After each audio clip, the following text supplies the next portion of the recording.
having us also. No, thank you as well. And so we're now live streaming. And so Elliot, if you would share a little bit about also kind of your role here as well in working with the Congressman. And then from there, we will get ready to turn things over to our county executive. Sure, happy to. Thank you. So I'm Elliot Fopp. I'm Congressman Rupertsberger's senior advisor and military legislative assistant. So I handle his entire national security portfolio, as well as his cybersecurity portfolio on the Homeland Security Appropriations Subcommittee. So I've interacted with you all in the chamber. I've been to some of the events with the Congressman just because of the workforce in our district in the Howard County area. I don't handle kind of all of the aspects of business issues for the Congressman, but happy to be a resource if there's anything that he's asked that he doesn't have an answer for, or if you all are looking for other contacts in our office to help you on issues. I'll drop my email in the chat and hope that we can be helpful. Thank you. Excellent, excellent. Thank you both again for joining us. And certainly I'm going to now bring on someone to make some remarks and someone that certainly doesn't necessarily need an introduction to Howard County. But just maybe one question for both Mandy and Elliot, and that is, how are we doing with both the Congressman and Senator? Just because I know how sometimes other meetings can either run long or what have you. And so how are we doing with both of them? I think we are running on time for us. So I will let you know if that changes, but I think as of right now, we are running on time. Excellent, excellent. And so with that, I'm going to turn things over to a good friend of the chamber, and actually someone that after, I guess, what is it, about 4 or 5 months, decided to shave on us. What's going on here? I guess he's trying to go back to that picture when he was the youngest elected county council chair and so forth, and trying to get rid of some of this gray here. Well, thank you so much, Leonardo. And yes, now we've been in, we had our first confirmed case of COVID-19 on March 15th, 2020. And so what started off as a no shave November just continued, but now spring is coming. We have hope with vaccines on the way. And so I did shave it off, and now a lot of people don't recognize me anymore. But I just want to thank everybody for joining us today. And, just thank you all for your continued engagement. Over the past year, we've seen our business community adapt and work through the challenges of this pandemic. Howard County is home to more than 10,000 businesses, with 86% representing companies with fewer than 10 employees, many of whom were the hardest hit. And I remain deeply grateful for the continued advocacy of our federal delegation and the partnership with our chamber, our Economic Development Authority, Visit Howard County, our tourism arm, and so many others. Now, since July, we've provided more than $13.5 million in CARES Act funding to our restaurants, small retailers, farms, hotels, live venues, and childcare providers. We were able to get that funding into the hands of our residents and businesses who needed it most, quickly and efficiently, because of the partnership of so many on the ground right here working each and every day. Now that the American Rescue Plan has passed Congress and has been signed into law by President Biden, our residents will have the long-term resources needed to ensure an equitable vaccine distribution, continued support for our vulnerable residents and businesses, and the funding necessary for our road to recovery, not just fiscally, but also as a community.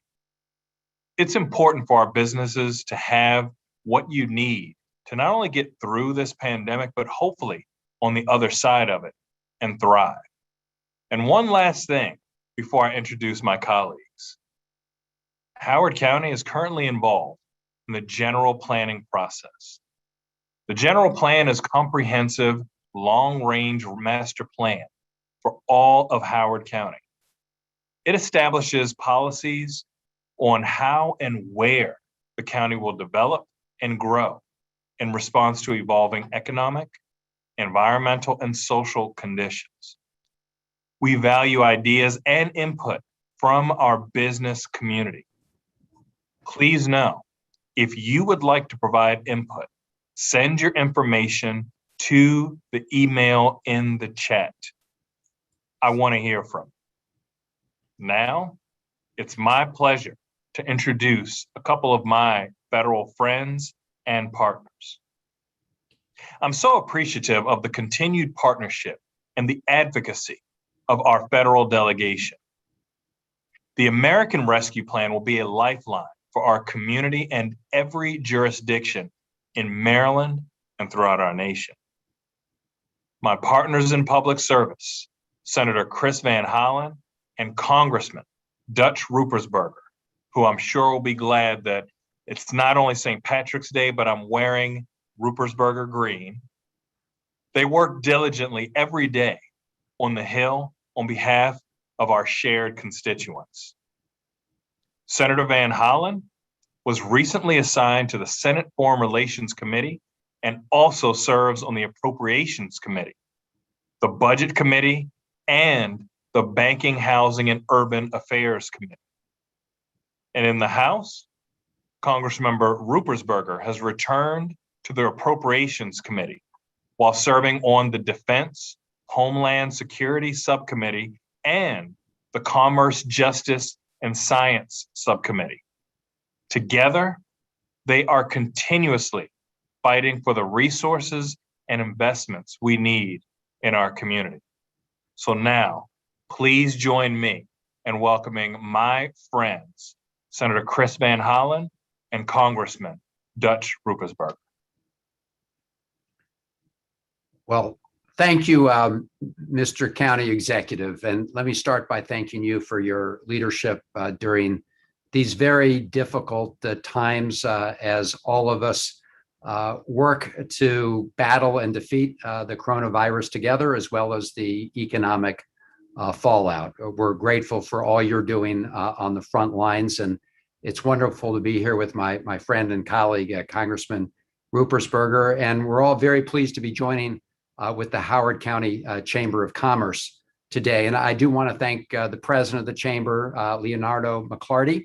Thank you for your leadership. And of course, to the chairman of the board, Charles Phillips, and to your entire team, because all of us here in public life recognize that the work that our small businesses do and our medium-sized businesses do and all our businesses are what helps generate job opportunities for all Marylanders and all Americans. And I know that we've all been going through an especially difficult time, but most of all, a lot of our small businesses have been hard hit. And that's why both at the local level with County Executive Ball, but at the federal level as well, Senator Cardin, myself, Dutch Rupertsberger, and our team, we've been very focused on trying to give businesses the tools they need to weather the storm and to the extent possible, keep on their employees so that we can get to the other side of this and then accelerate our economic growth together. We have, on the Congress, as you know, passed a number of major laws beginning about a year ago with the CARES Act. And then in December, another important measure, and most recently, the American Rescue Plan. I'm going to talk briefly about those provisions that most directly relate to our business community. And then I know we'd be happy to answer any questions on other aspects of the bill. Starting with the CARES Act, we launched the PPP program, the Paycheck Protection Program, and we improved that over time. The initial plan, I think, was overly bureaucratic. It had various deadlines and conditions that did not make business sense and did not meet the need of many businesses. And so those have changed over time. Most recently, as part of the bill that we just passed the American Rescue Plan. We've provided additional funds to the PPP program. And we also continued the expansion of coverage to include 501c6s, like the Howard County Chamber of Commerce. And I'm pleased to learn that the Chamber received $76,000 from that program. So in the most recent bill, we provided another installment of money for PPP. We're also going to be extending the program for another 2 months because it will expire at the end of this month. The House just passed a 2-month extension, and I hope the Senate will take that up quickly. That bill, the American Rescue Plan, also includes additional funds for the EIDL program, the Economic Injury Disaster Loan Program, and happy to go into details if there are any questions on that front. The bill also includes, for those in really hard-hit industries like the restaurant industry, special relief. There's nationally a $28 billion fund for restaurant revitalization. And I know all of us have worked hard together to address the particular stresses that restaurants have experienced during this crisis. There's also a $10 billion state small business credit initiatives for CDFIs and MDIs, both as part of the December bill, as well as the most recent bill that we passed. And finally, and I know that County Executive Ball is especially pleased with this, this most recent bill does provide substantial assistance, not just to the state of Maryland directly, but directly to our county governments and municipal governments. But that should help the county executive and the county council with much more flexible dollars than were provided in the earlier CARES bill. There are guardrails, there are guidelines, but these monies are very flexible, and Howard County will receive just over $63 million in direct funds to help it navigate the defeat of the coronavirus and help those who have been hardest hit. So we look forward to continuing to partner with our great county executive in Howard County and with our great businesses in Howard County as we weather the storm together. And really, I think and I'm going to end with this. The American Rescue Plan is designed to do 3 things. 1, to finish off this virus with vaccines in terms of supply and distribution. Number 2, to continue to help those who've both been hardest hit, whether they're families, workers, small businesses, others that have been especially hard hit. But it's also designed to give us an economic boost as we come out of this economic downturn caused by the pandemic. And economists from across the political spectrum, Republicans, Democrats alike, said we've got to go big to make that happen. The nonpartisan Congressional Budget Office told us that if we do nothing more, we will live with much higher levels of unemployment until the year 2025. And that's not acceptable, because as we beat this virus, as people begin to, get back into their lives again, we want to make sure that our economy comes out strong. And that's why this American Rescue Plan is so important. So thank all of you for bringing us together today. Thank you to our small businesses for all you've done to keep people working and then bring people back to work as we get out of this. And thank my colleague, the county executive, and my friend and colleague, Dutch Rupertsberger. And Calvin, let me just say, you've been a great leader, and we're grateful for all you've done.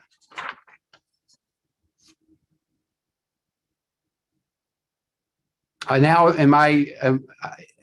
I don't know what's next, but I will now turn it over to somebody who has worked really hard for all parts of his congressional district, all parts of our state, and for the country.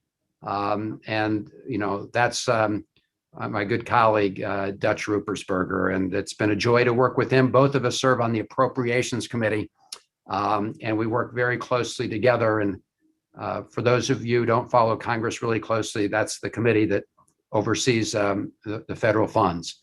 And so I'm grateful to him for all his work. Dutch?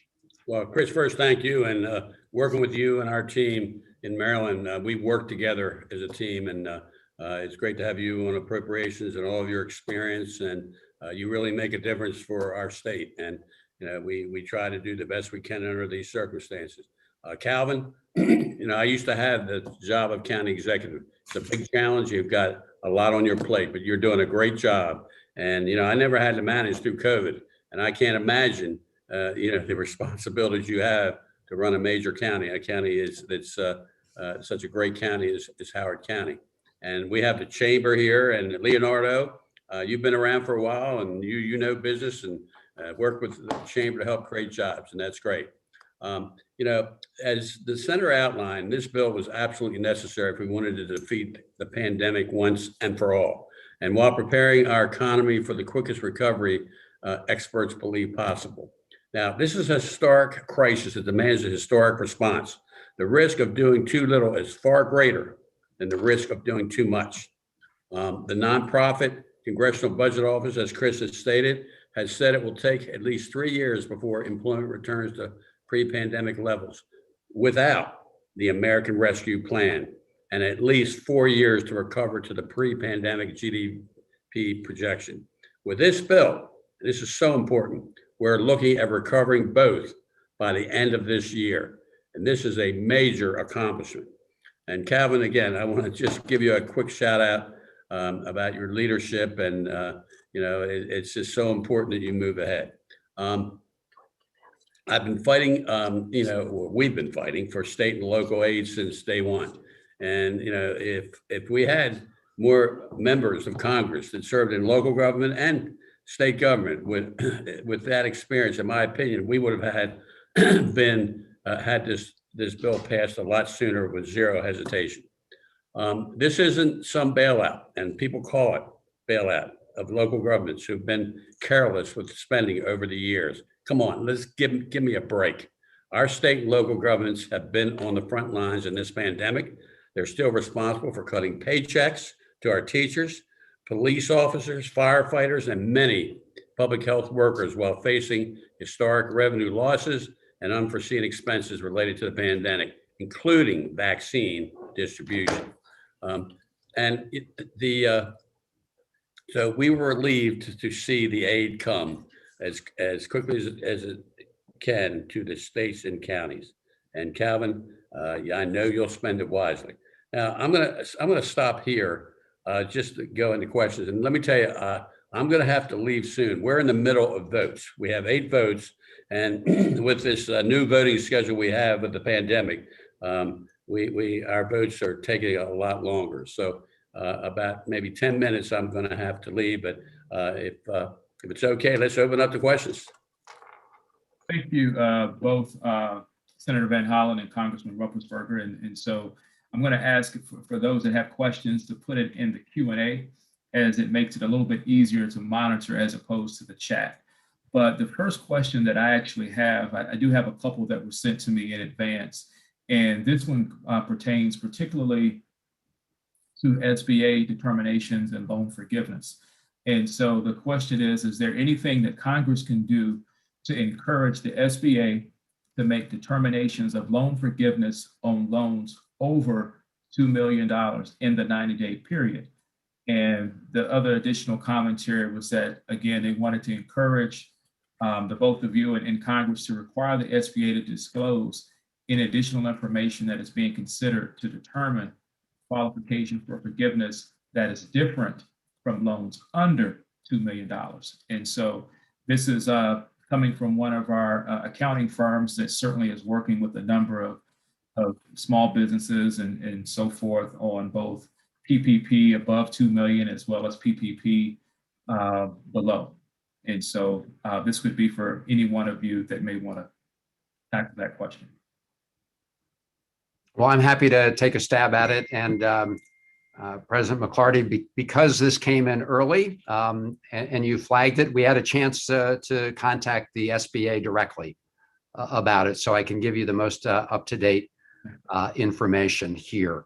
What they're telling us is that they're not sort of additional criteria, but because they are overwhelmed, continuing to implement all the programs under their jurisdiction, this has been a resource issue, and they did prioritize those loans, the $1 million loans, for forgiveness. So it's not that they're applying, other criteria to them. It's a resource question. And I will say, and as you mentioned, I'm now the incoming chair of it's called the FISG Subcommittee on the Appropriations Committee, which actually oversees the funding for SBA. And we're going to be pushing them very hard to use their resources to get this done as quickly as possible and supply them with additional resources to meet these needs. The last point I will make is, and I know it's not a total consolation when you're sort of in limbo, but when the loan is finally forgiven, SBA does pay the interest on that loan up until the date it's forgiven. So I know that if you're in limbo and you don't know exactly what criteria are being applied, that doesn't give you 100% confidence. But again, the purpose of this emergency loan program is to help small businesses. And so I don't think you're going to find them applying some new criteria nobody's heard of to try to deny somebody forgiveness. And Chris, good answer. I think too, we know what the needs are. I think that we've come a long way just in the last couple of months, since you've been chairman, by the way, Chris, of that committee. And by the way, if I need any help on that, I'll give you a call too. Absolutely.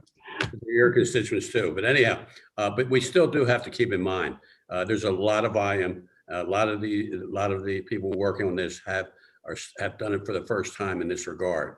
And we have to make sure too that we do it right. And we want to make sure too that as members of Congress, we can hold them and accountable for what they're doing.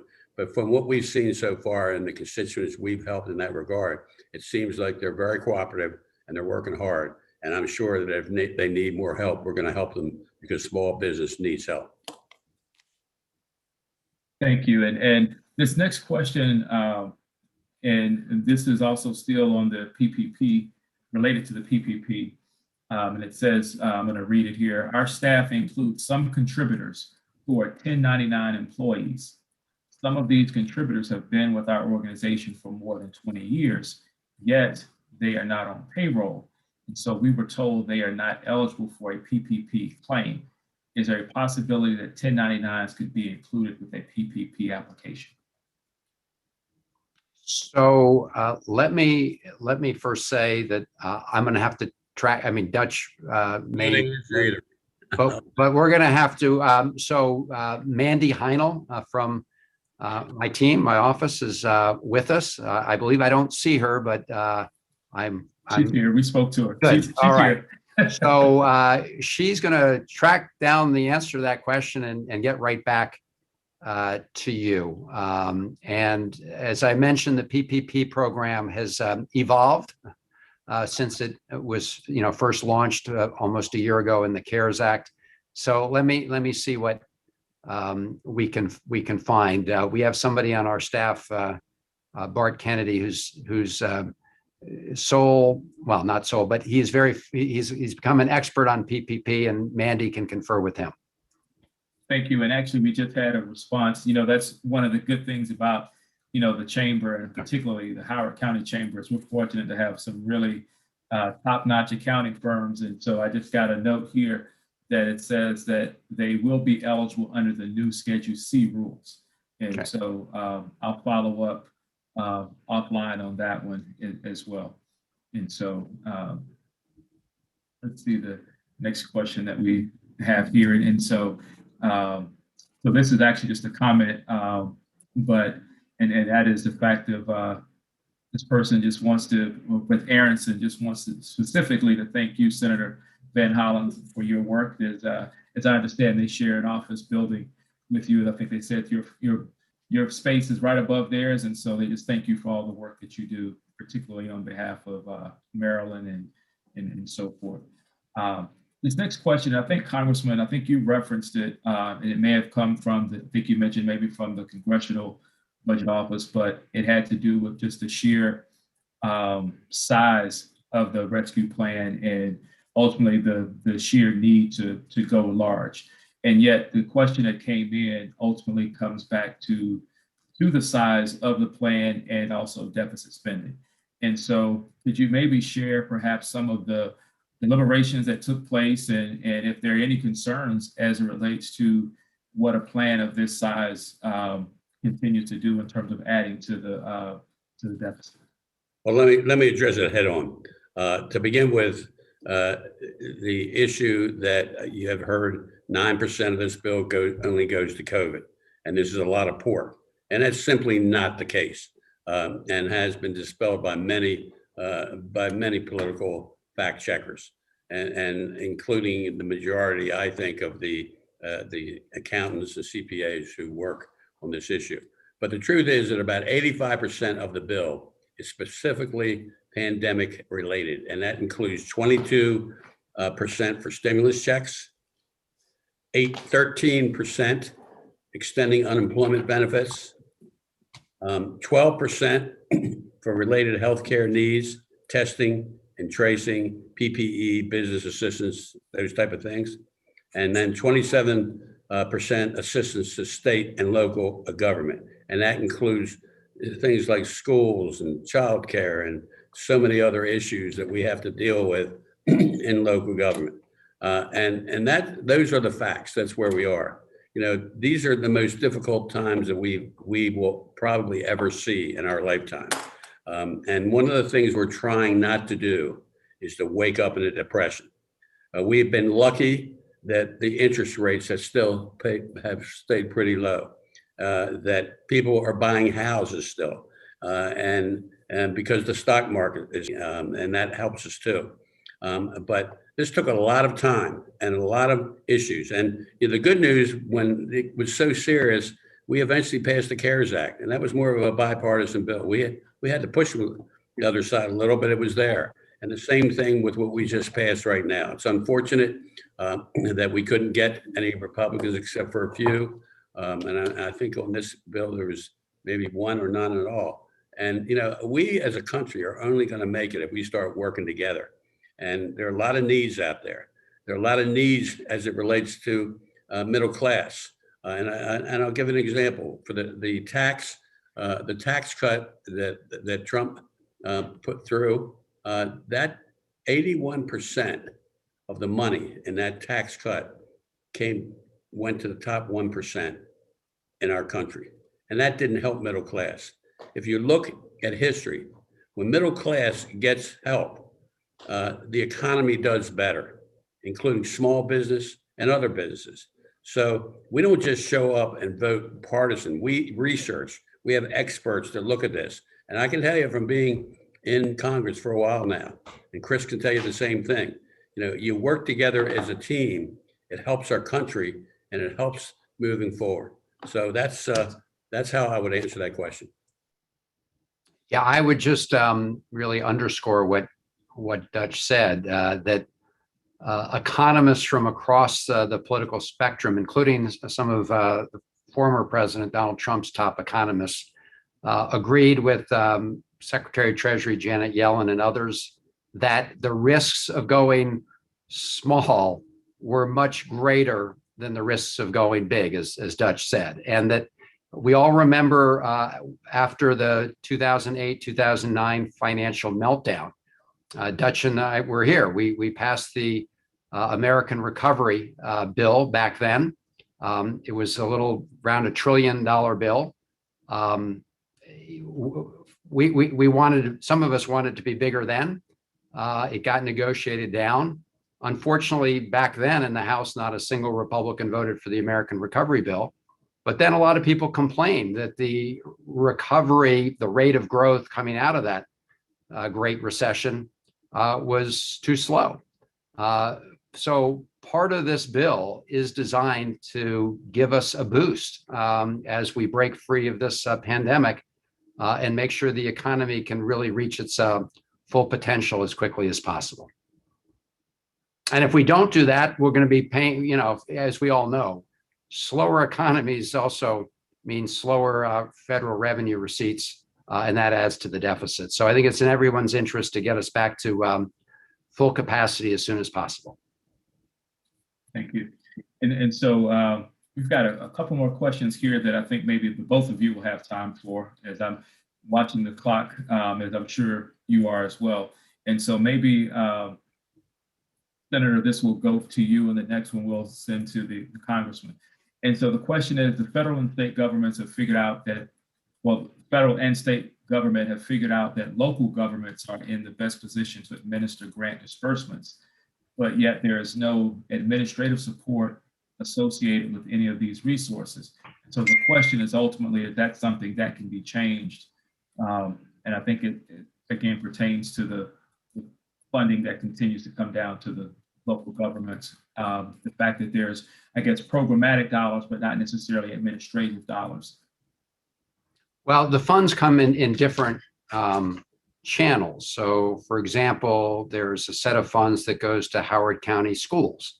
And they certainly, in my view, have the administrative capacity to deal with the funds that they've received. I've not heard any complaints from them about their monies. Howard County Community College received funds. I know they appreciate the monies they've got, and of course, this time around, the county executive and the county council will be the recipients of the monies I mentioned, and I believe that they have the administrative capacity to handle these federal funds.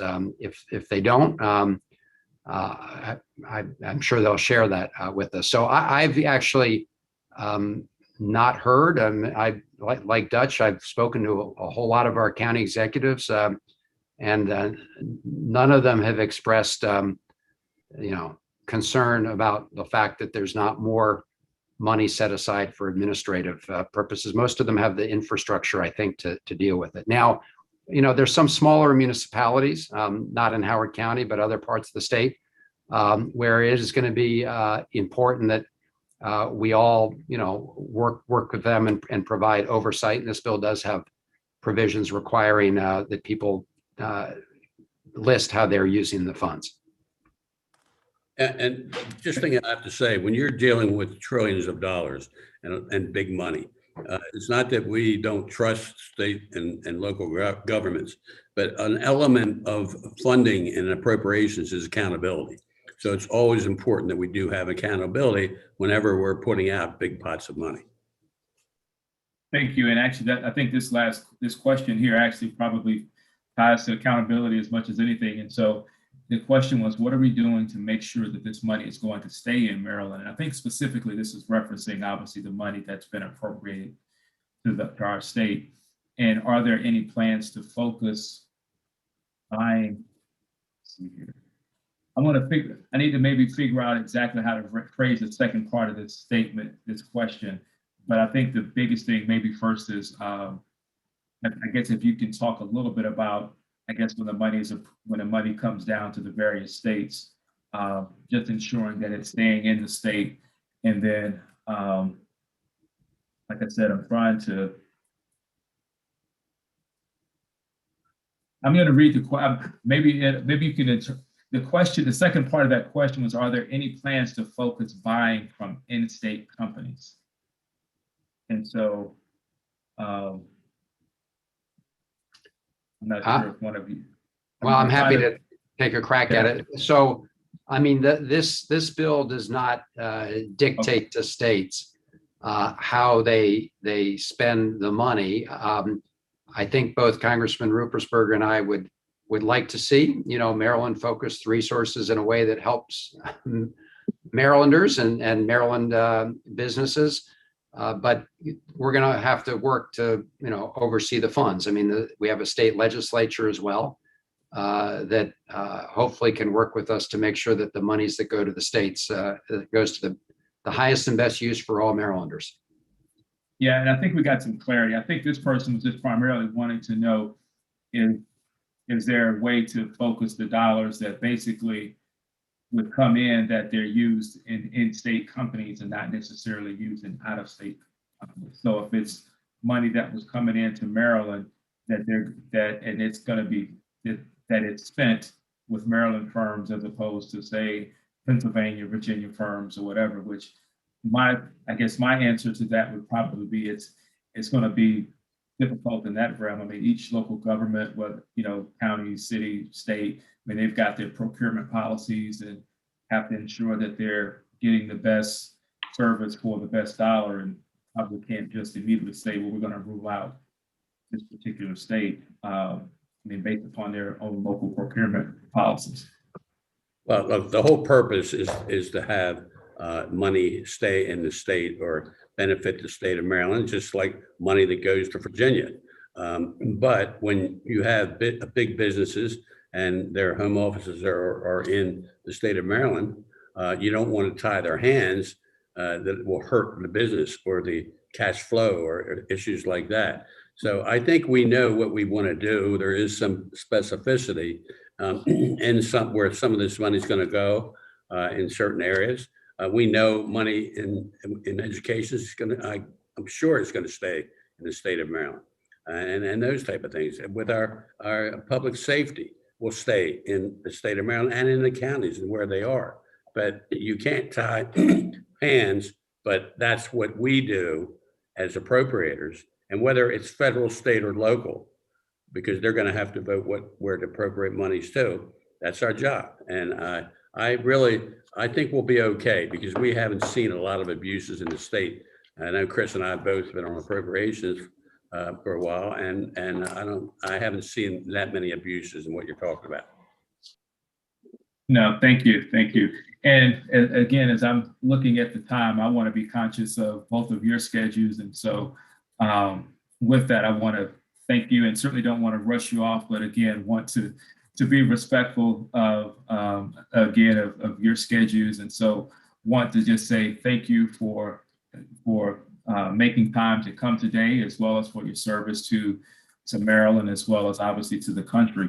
And certainly look forward to continuing to work with your respective offices and staff and so forth. And certainly know that you're welcome here in Howard County, and want to thank our county executive for joining as well. For those of you that, I know that both Mandy and Elliot are still here. And so if there are any additional questions that you may want to ask, I know the two of them are here, and obviously if they can't answer it, I know that they will get back to you. But again, if there are any additional questions, we will prepare to wrap things up. Mandy did just drop her email again in the chat, which is Mandy_Heinel@vanhollen.gov. Or hopefully I didn't leave anything out, but ultimately it's in the chat.